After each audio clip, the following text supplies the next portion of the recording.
Oftentimes my friends in the business of agriculture will say things like, the media has a responsibility. And if you've tuned into any of my stuff or read any of my articles, you know that I have often pointed out how wrong this is for us to think or even repeat.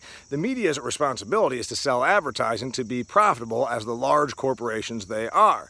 It's not news, it's not even journalism. Case in point, 1 week ago, derechos, 100-mile-per-hour winds whipped through eastern Iowa, destroying Cedar Rapids, crumpling grain bins like they were beer cans, and flattening crops. Did you hear anything about it? Very, very little, because the media is an East Coast media. If it happens outside the window of Times Square or within the beltway of Washington, D.C., it's major news. Hence Kamala Harris, Joe Biden, Donald Trump, etc., etc. The media also likes health scares. Sometimes they take them and even inflate them. Case in point, coronavirus.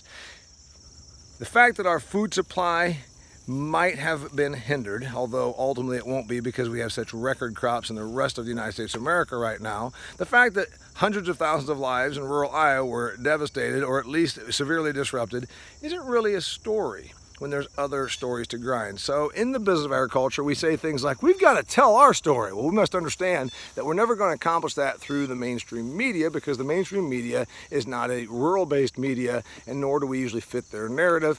And also, we don't have enough numbers to actually create the sales that they need. So that's why we are often overlooked. Case in point, you remember South Dakota, October, several years ago, a rare fall blizzard came in, killed hundreds of thousands of livestock, head of livestock, disrupted a lot of ranch families, didn't hear anything about it.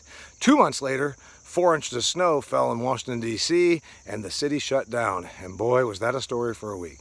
Damian Mason coming to you from the flyover country, as we are so demeaningly referred to, talking to you about the media and the business of agriculture.